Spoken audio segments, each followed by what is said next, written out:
दोस्तों, जैसे हरियाणा का परिणाम और महाराष्ट्र का परिणाम लोगों की उम्मीदों के बरखिलाफ आया, तो उससे कहीं इस बात का डर सता रहा है कि हो सकता है कि दिल्ली में जहां केजरीवाल का हमेशा प्रचंड बहुमत आता रहा है, 3 बार से बराबर केजरीवाल वहां प्रचंड बहुमत से सरकार बना रहे हैं। लेकिन इस बार कोई जरूरी नहीं कि केजरीवाल की ही सरकार आ जाए, कुछ भी हो सकता है, क्योंकि केंद्र की सरकार जो है उसने ऐसा अपना जाल बिछाया हुआ है बीजेपी ने कि अब दूसरे का जीत पाना बड़ा मुश्किल काम है। यानी रूल 93 के को बदल दिया गया है। आप चुनाव आयोग पर किसी प्रकार का कोई सवाल नहीं उठा सकते, ना चुनाव आयोग किसी भी आपके सवाल का जवाबदेही होगा। यानी मनमानी की सरकार होगी। और दूसरी तरफ चुनाव आयोग का जो गठन करेगा, नियुक्ति करेगा, वो भी सरकारें करेंगी।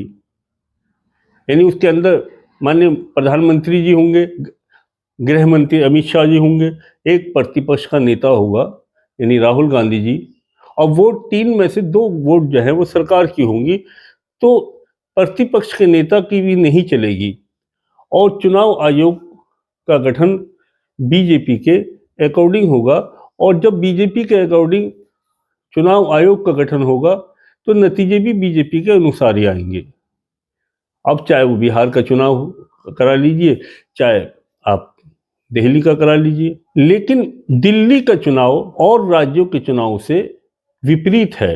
यहाँ केजरीवाल ने अपने दमखम पर जनता के बीच में वो काम कर रखे हैं जिसको ना तो जनता नकार सकती है और ना ही सरकारें इसको नकार सकती हैं।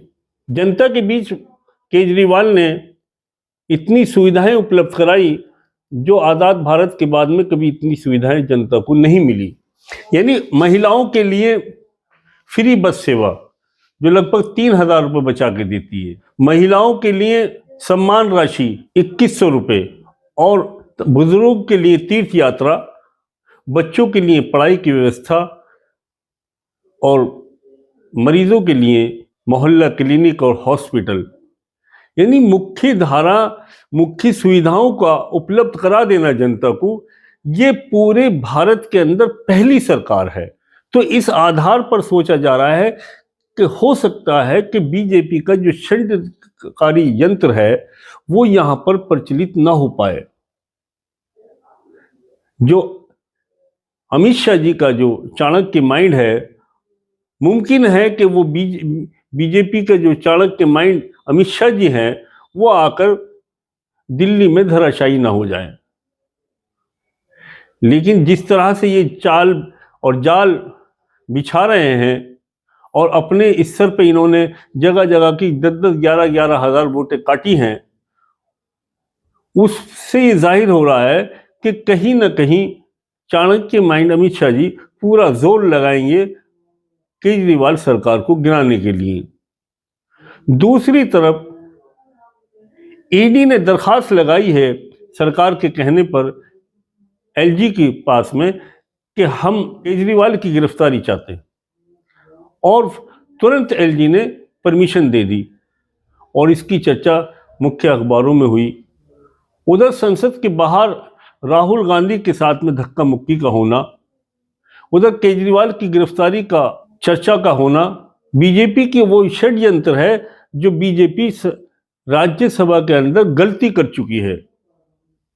यानी श्री अमित शाह जी ने अंबेडकर जी पर, संविधान रचयिता के ऊपर जो एक टिप्पणी की और कहा कि ये फैशन बन गया है अंबेडकर अंबेडकर अंबेडकर, यानी भगवान का इतना नाम अगर आप लोगे तो 7 जन्मों तक स्वर्ग में जाओगे। तो अंबेडकर पर इस तरह की टिप्पणी करना और फैशन शब्द का इस्तेमाल करना, इसके विरोध में जो पूरे भारत के अंदर धरने प्रदर्शन चल रहे हैं, उससे ध्यान भटकाने के लिए कभी राहुल के ऊपर एफआईआर दर्ज होती है, कभी कत्ल का मुकदमा दर्ज होता है, तो कभी केजरीवाल के ऊपर गिरफ्तारी के लिए षड्यंत्र रचा जाता है। तो इस तरह का माहौल वहां से ध्यान भटकाने के लिए बीजेपी सरकार कर रही है।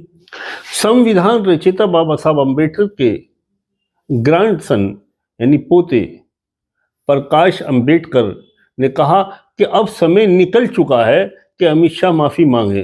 अब हम नहीं चाहते कि अमित शाह माफ़ी मांगे। अमित शाह को अब बर्खास्त को करना ही पड़ेगा सरकार को। अमित शाह को अब जो है अपने इस पद से इस्तीफा देना ही पड़ेगा, और जब तक वो इस्तीफा नहीं देंगे पूरे भारत के अंदर उनके खिलाफ प्रदर्शन और उग्र होंगे, और प्रदर्शन इतने ऐसे होंगे कि जो इससे पहले कभी हुए नहीं होंगे। अब चूंकि फरवरी माह के अंदर ही चुनाव होने हैं और फरवरी माह में ही चुनाव आयुक्त की नियुक्ति भी होनी है, मुख्य चुनाव आयुक्त की नियुक्ति होगी फरवरी में, और फरवरी में ही चुनाव भी हैं दिल्ली के। ये ऐसा पहले भी हुआ जब दूसरे पहले चुनाव चल रहे थे हरियाणा के, तो जब भी उसके उस समय भी चुनाव आयोग की मतलब वहाँ पदाधिकारियों की नियुक्ति हुई थी। तो दोस्तों जब इनके पास में जब ये नियुक्ति सरकारें ही करती हैं तो वो विभाग सरकार के अनुसार ही चलेगा। यानी चुनाव आयोग जो एक स्तंभ है, चुनाव आयोग जिसके ऊपर पूरा विश्वास किया जाता है और उसकी नियुक्ति सरकार करने लगे तो फिर उसको सरकार के अनुसार ही चलना पड़ेगा। यानी देखा गया है कि अमित शाह के इशारे पर ही चुनाव आयोग चलता है। और ये पिछले इलेक्शन में जो महाराष्ट्र का इलेक्शन हुआ और तुम्हारे हरियाणा का चुनाव हुआ और तुम्हारे जम्मू कश्मीर का चुनाव हुआ, इसकी डेटें चुनाव आयोग ने निश्चित नहीं करी बल्कि अमित शाह के इशारे पर निश्चित की गई। तो इस तरह का माहौल बनना कि चुनाव आयोग मौजूदा सरकार के इशारे पर चलेगा, तो विपक्ष का जीतना तो बहुत मुश्किल काम है। और चुनाव आयोग पर विपक्ष किसी प्रकार का आरोप न लगाए, उससे कोई जवाब न मांगे और उसकी कोई जवाबदेही ना हो, तो ये तो लोकतंत्र की हत्या है। तो इस तरह से माना जा रहा है कि हो सकता है कि दिल्ली के अंदर भी बीजेपी प्रचंड बहुमत से जीत जाए और बिहार के अंदर भी बीजेपी प्रचंड बहुमत से जीते। तो ये कुछ मुश्किल काम नहीं है। लोगों ने सोच लिया था हरियाणा के अंदर कि बीजेपी हार रही है और कांग्रेस बड़े बहुमत से जीत रही है। 2/3 बहुमत से लोगों का अनुमान था कि हरियाणा के अंदर कांग्रेस 2/3 बहुमत से विजयी होगी।